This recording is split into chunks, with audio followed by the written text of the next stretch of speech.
Hi everyone, welcome to Raj tutorial for the preparation of TET and DSC. ఈరోజు మనం discuss చేయబోయే topic వచ్చేసి పర్స్పెక్టివ్స్లో భాగంగా ప్రాతిపదిక విద్య అదేవిధంగా మూల్యాంకన కమిటీ గురించి మనం తెలుసుకుందామండి. మీరు మన ఛానల్ని ఫస్ట్ టైం విజిట్ చేస్తున్న వారైతే గినా మీరు సబ్స్క్రైబ్ చేసుకుని పక్కనే ఉన్న బెల్ ఐకాన్ యాక్టివేషన్ చేయండి. అప్పుడు మీకు మా వీడియోస్ అన్నీ కూడా నోటిఫికేషన్ రూపంలో రావటం జరుగుతుంది. మీరు చూస్తున్న ఈ పీడిఎఫ్ని అదేవిధంగా వాట్సాప్ టెలిగ్రామ్ గ్రూప్స్ లింక్స్ని కూడా నేను డిస్క్రిప్షన్లో ప్రొవైడ్ చేస్తాను. మీరు అక్కడికి వెళ్ళి డౌన్లోడ్ చేసుకోవచ్చు. ఆ గ్రూప్స్లో కూడా జాయిన్ అవ్వచ్చు. ప్రీవియస్ క్లాసెస్ లింక్స్ని కూడా డిస్క్రిప్షన్లో ఇస్తాను. మీరు అక్కడికి వెళ్ళి చెక్అవుట్ చేయొచ్చు. మరి మన ఛానల్ అనేది 2K సబ్స్క్రైబర్స్కి రీచ్ అయిందండి. ఇందుకు సహకరించిన మీకు అందరికీ కూడా రాజ్ ట్యుటోరియల్ తరపున మనస్ఫూర్తిగా ధన్యవాదాలు తెలుపుకుంటున్నామండి. ఇక ఆలస్యం చేయకుండా మనం టాపిక్లోకి వెళ్దాము. టాపిక్లోకి వెళ్ళే ముందు ఎప్పుడు చెప్పే చిన్న మాట, మీరు ప్రతి వీడియోను లైక్ చేసి షేర్ చేయండి అమ్మా.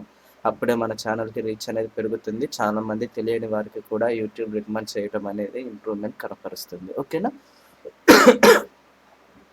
మనం చూసినట్లయితే ప్రాతిపదిక విద్య అదేవిధంగా సమీక్ష అంటే దాని గురించి చారిత్రక సమీక్ష. అసలు ఈ ప్రాతిపదిక విద్య అంటే ఏంటి, దీన్ని ఎవరు రూపొందించారు, అసలు ఇది దేనికి ఉపయోగకరమైంది మొదలైన విషయాలను గురించి మనం తెలుసుకుందామమ్మా. ప్రాతిపదిక విద్య అంటే బేసిక్ ఎడ్యుకేషన్. ఇప్పుడు దీనికి సంబంధించిన సమాచారం మనకు ఓల్డ్ టెక్స్ట్ బుక్స్లో అయితే అంతగా కనపడలేదు, నాకు చెక్ చేశాను. కాబట్టి న్యూ టెక్స్ట్ బుక్స్లో మాత్రం చాలా ఎక్కువ ఇన్ఫర్మేషన్ అనేది ఉంది. కాబట్టి న్యూ టెక్స్ట్ బుక్ అని రాశానమ్మా. దానికి సంబంధించిన సమాచారాన్ని చూద్దాము, అడిషనల్ ఇన్ఫర్మేషన్ ఏముంది అని. గాంధీ గారు ఏమని తెలిపారంటే, బడుగు దేశాలలో విద్యాలయాలు స్వయం పోషకాలు కాక తప్పదు. అంటే మీకు ఇక్కడ గాంధీ గారు తెలిపిన ఈ యొక్క వాక్యంలోనే మీకు అర్థమైపోతుంది బేసిక్ ఎడ్యుకేషన్ గురించి. విద్యాలయాలు స్వయం పోషకాలు అంటే ఇక్కడ మనం గమనించినట్లయితే ఈ యొక్క బేసిక్ ఎడ్యుకేషన్ యొక్క ప్రాముఖ్యత కూడా ఏంటి అంటే, నిజ జీవితానికి ఉపయోగపడే విధంగా, వృత్తి కల్పించే విధంగా విద్య అనేది ఉండాలి అనేది దీని యొక్క ప్రాథమిక లక్షణం అమ్మ. అంటే స్వయం పోషకము అంటే తనంతట తానుగా తన కాళ్ళ మీద తాను నిలబడాలి. ఎవరు? విద్యార్థి అనమాట. ఆ విద్యార్థి ఎక్కడ విద్య నేర్చుకునేది? విద్యాలయాలు. అలాంటి విద్యాలయాలు స్వయం పోషకాలు కాక తప్పదు అని ఎవరు తెలిపారు అంటే గాంధీ గారు తెలిపారు. ఈ ఒక్క వాక్యంలోనే మీకు ప్రాతిపదిక విద్యను గురించిన అవగాహన అనేది అయిపోతుంది. ఓకేనా?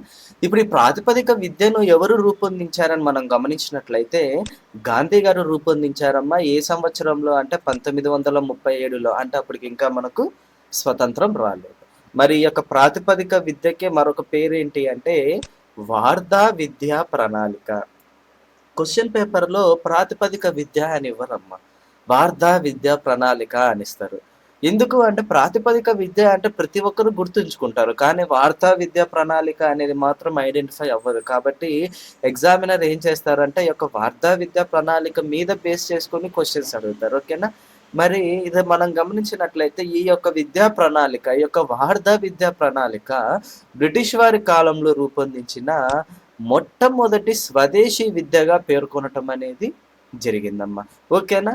మరి ఈ యొక్క విద్యా అంటే ఒక విద్యా ప్రణాళికను వీరు రూపొందించారు. మరి దానిని అమలు చేయాలి. అమలు చేయటానికి కావాలంటే కొన్ని నియమాలు అవసరము.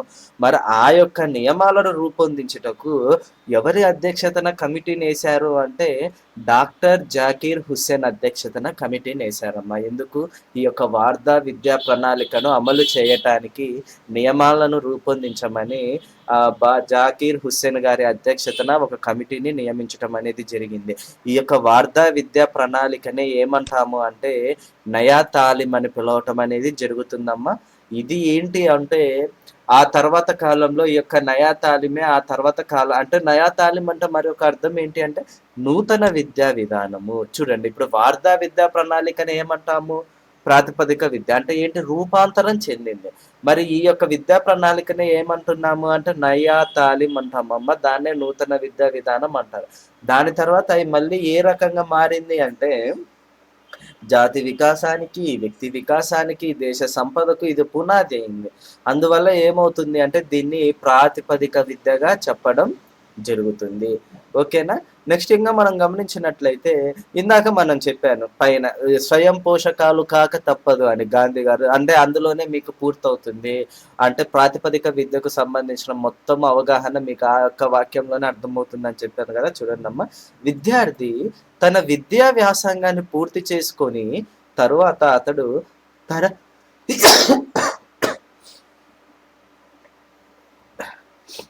తన జీవితాన్ని తాను నడుపుకునే శక్తిని ప్రాతిపదిక విద్య కల్పిస్తుంది. చూడండమ్మా. తన జీవితాన్ని తాను నడుపుకునే శక్తిని ప్రాతిపదిక విద్య కల్పిస్తుంది. ఓకేనా?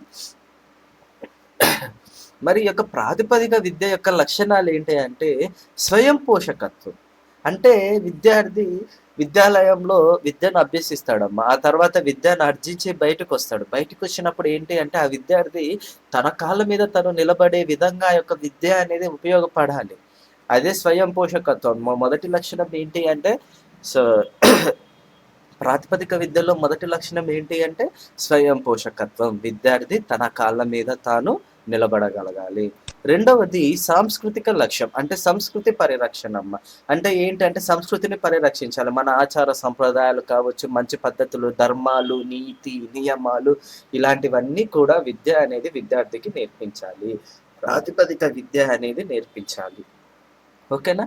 మూడవదొచ్చేసి శీల నిర్మాణం. శీల నిర్మాణం అంటే ఏంటి? విద్యార్థి తనలోని శారీరక, మానసిక శక్తులను తన చుట్టూ ఉన్న వారికి అంగీకారమయ్యేలా తనకు తాను తయారు కావాలి. అంటే తన యొక్క ప్రవర్తన అనేది ఇతరులను నొప్పించకూడదనమాట. ఆ యొక్క ప్రవర్తన అనేది ఎలా ఉండాలి అంటే ఇతరులు అంగీకరించే విధంగా ఉండాలి. ప్రాతిపదిక విద్య అనేది విద్యార్థి యొక్క శీల నిర్మాణాన్ని తయారు చేయాలి అని తెలపటం జరిగిందమ్మా. నెక్స్ట్ సర్వతోముఖాభివృద్ధి. అంటే ఏంటి అంటే విద్యార్థులలో మేధాపరమైన, ఆత్మపరమైన, శారీరక శక్తులను వెలికి తీసేలా విద్య ఉండాలి. అనగా హెడ్, హ్యాండ్, హార్ట్‌లకు పని కల్పించే విధంగా విద్యా విధానం రూపొందించుకోవాలి. ఓకేనా? అంటే విద్యార్థి సర్వతోముఖాభివృద్ధి అంటే ఏంటమ్మా? మీకందరికీ తెలిసిందే. All round development. అంటే అన్ని విధాలుగా కూడా అభివృద్ధి సాధించటము. ప్రాతిపదిక విద్య అనేది విద్యార్థి యొక్క సర్వతోముఖాభివృద్ధికి తోడ్పడాలి అని మనకు తెలపటం జరిగిందమ్మా. ఓకేనా? అంటే ఏంటి? హ్యాండ్, హార్ట్, హెడ్ లకు పని కల్పించే విధంగా ఉండాలి. అంటే ఆ రకంగా ఏంటంటే విద్యార్థి అభివృద్ధి చెందాలి. ఓకేనా? నెక్స్ట్ మనం చూసినట్లయితే పౌరసత్వ శిక్షణ. ప్రజాస్వామ్య భారతావనికి కావలసిన పౌరులు విద్యా ప్రక్రియ ద్వారా తయారు చేయబడాలి. అంటే మంచి పౌరసత్వంగా వాళ్ళు మార్చబడాలి. మంచి పౌరులుగా వారు తీర్చిదిద్దబడాలి అని మనకు తెలపటం జరిగిందమ్మా. అదేవిధంగా బోధన అనేది మాతృభాషలో జరగాలని తెలిపారు. అదేవిధంగా పాఠ్య ప్రణాళిక రూపకల్పన అనేది పరిసరాలకు అనుగుణంగా రూపొందించబడాలి అని మనకు తెలపటం జరిగిందమ్మా. మరి ఆ యొక్క పాఠ్య ప్రణాళికలో ఏ అంశాలు ఉంటాయి? అంటే చూడండమ్మా ఇక్కడ పరిసరాలకు అనుగుణంగా. అంటే తన కాళ్ళ మీద తను నిలబడాలి. పరిసరాలలో తనకు వృత్తిని కల్పించాలి. ఓకేనా?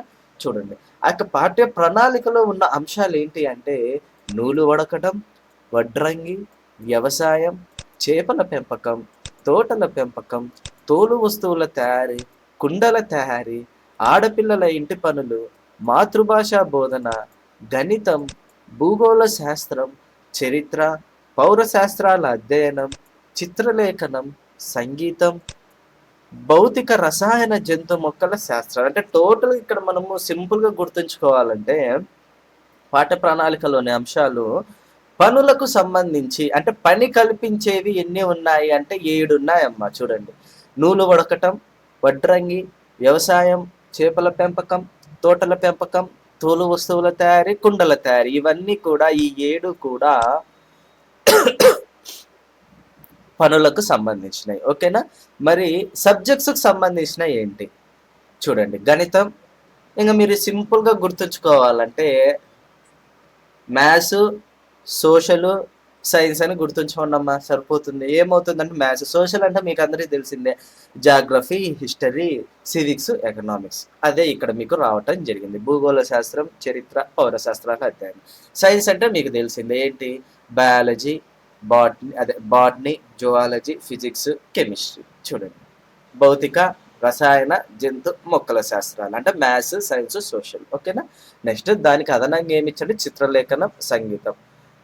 ఆ ఇంటికి సంబంధించినవి ఏంటి అంటే ఆడపిల్లల ఇంటి పనులు, అదే విధంగా ఇంకొకటి ఏంటి అంటే బోధనకు సంబంధించి మాతృభాష బోధన. ఇవి పాఠ్య ప్రణాళికలో అంశాలుగా పేర్కొనటం జరిగింది.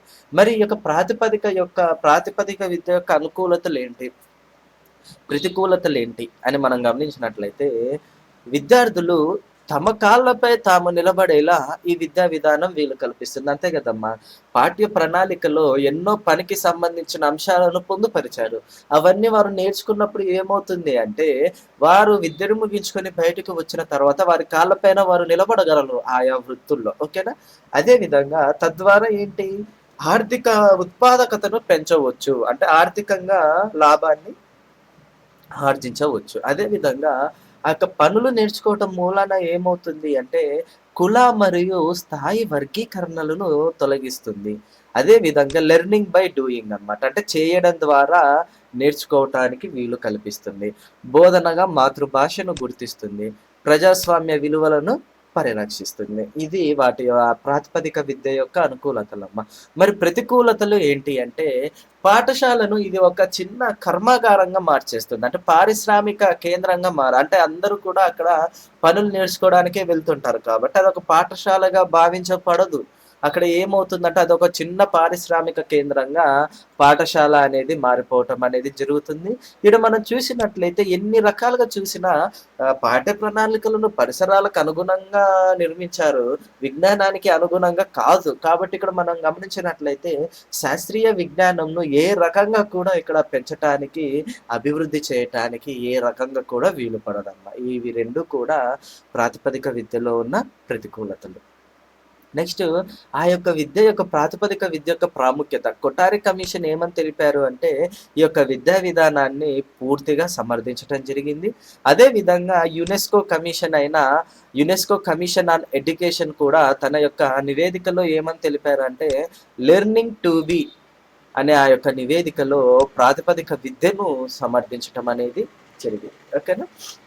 నెక్స్ట్ మూల్యాంకన కమిటీ అమ్మ. ఎప్పుడు అంటే 1955 నుంచి 56 వరకు దేనిపైన అంటే మౌలిక విద్య పైన అంటే క్వాలిటీ ఎడ్యుకేషన్ అంటే క్వాలిటీ అనేది ఉండాలి.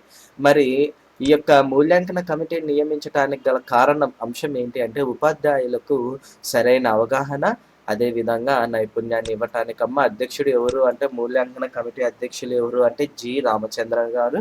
నియమించిన వారు ఎవరు అంటే భారత ప్రభుత్వ విద్యా మంత్రిత్వ శాఖ. అంటే వైద్య శాఖ, ఆరోగ్య శాఖ ఇలా కూడా అడిగే ఆస్కారం ఉంటుంది. కాబట్టి ఏంటంటే మనం భారత ప్రభుత్వం నియమించిందనే తెలుసుకుంటాము. కానీ టెక్స్ట్ బుక్‌లో విద్యా మంత్రిత్వ శాఖ అని ఇచ్చారు కాబట్టి విద్యా మంత్రిత్వ శాఖను పొందుపరచడం అనేది జరిగిందమ్మా. ఈ యొక్క కమిటీ 7 అంశాలతో కూడిన సిఫారసులు చేసిందమ్మా. ఏంటి ఆ అంశాలు అంటే రాష్ట్ర ప్రభుత్వం, భారత ప్రభుత్వం, విశ్వవిద్యాలయాలు, పరిపాలనా విభాగం, మౌలిక విద్య ఉపాధ్యాయ శిక్షణ, మౌలిక విద్య పాఠశాలలు, అదే విధంగా ప్రజలు. ఓకేనా? మరి ఈ కమిటీ చేసిన సిఫార్సులు ఏంటి అని మనం చూసినట్లయితే కేబుకు సంబంధించిన మౌలిక విద్యా స్టాండింగ్ కమిటీ అనేది తమ యొక్క ఆమోదం పొందింది అని భారత ప్రభుత్వం తెలియపరచాలి అని తెలపటం జరిగింది. అదేవిధంగా జాతీయ స్థాయిలో కావచ్చు, రాష్ట్ర స్థాయిలో కావచ్చు ఈ యొక్క మౌలిక విద్య పైన సమావేశాలను నిర్వహించాలి. అదేవిధంగా కేంద్ర స్థాయిలో అయితే పరిశోధన సంస్థను స్థాపించాలి అని సిఫార్సు చేయడం జరిగింది. అదేవిధంగా ఈ యొక్క అభ్యసన ప్రగతి కోసం ఏంటి అంటే మూల్యాంకనం చేయటానికి విద్యావేత్తలతో కూడిన ఒక కమిటీని నియమించాలి అని తెలపటం జరిగింది. ఏ రాష్ట్రాలు అయితే ఉన్నాయో ఆయా రాష్ట్రాల్లో అన్ని ఎలిమెంటరీ పాఠశాలలు కూడా మౌలిక విద్యా సంస్థలుగా మారుస్తున్నామని రాష్ట్ర ప్రభుత్వాలు ప్రకటించాలి అని సిఫార్సు చేయటం జరిగింది. అదేవిధంగా ఈ యొక్క ఎలిమెంటరీ విద్యా విధానం అనేది కూడా పూర్తిగా మౌలిక విద్య పైన ఆధారపడి ఉంది. మౌలిక విద్యపై ప్రాతిపదిక పైన నడవాలి అని తెలపటం జరిగింది. ఈ యొక్క మౌలిక విద్యా విధానంలో ఆర్థిక నియంత్రణ అనేది తప్పక పాటించాలి. అంటే పిల్లలు ఏంటి అంటే చేత్తో తయారు చేసిన వస్తువులనే వారు వాడటానికి ఇష్టపడతారు. అలాంటివి వారితోనే చేపించి వారిని అందులో నిమగ్నులను చేసి దాన్ని మనం బోధనోపకరణంగా ఉపయోగించి, ఆ పని అయిపోయిన తర్వాత దాన్ని అమ్మే బాధ్యత కూడా ప్రభుత్వాలే తీసుకోవాలి. తద్వారా ఏంటంటే ఆర్థిక పరమైన నియంత్రణ అనేది సాధ్యమవుతుందని తెలపటం జరిగింది. అదే విధంగా వాటికి సంబంధించిన ముడి సరుకుల సరఫరా కావచ్చు, యంత్ర సామాగ్రి కావచ్చు, బాగు చేసే పరికరాలు కావచ్చు, అవన్నీ కూడా అమ్మకాలకు కావచ్చు, తగినన్ని ఏర్పాట్లు ఆయా ప్రభుత్వాలే చేయాలి అని ఈ యొక్క మూల్యాంకన కమిటీ సిఫార్సు చేయటం అనేది జరిగింది. టోటల్‌గా ఏం లేదమ్మా. మూల్యాంకన కమిటీ ఏం సిఫార్సు చేసిందంటే ఏదైనా గానీ రాష్ట్ర పరిధిలో అయితే రాష్ట్ర ప్రభుత్వాలు చేపట్టాలి, కేంద్ర పరిధిలో అయితే కేంద్ర ప్రభుత్వాలు చేపట్టాలని సింపుల్‌గా తెలపటం జరిగింది. ఓకేనా? ఇది ఈరోజు క్లాస్ అమ్మ. మీరు ఈ వీడియోని లైక్ చేసి షేర్ చేయండి. I am signing out. Bye bye.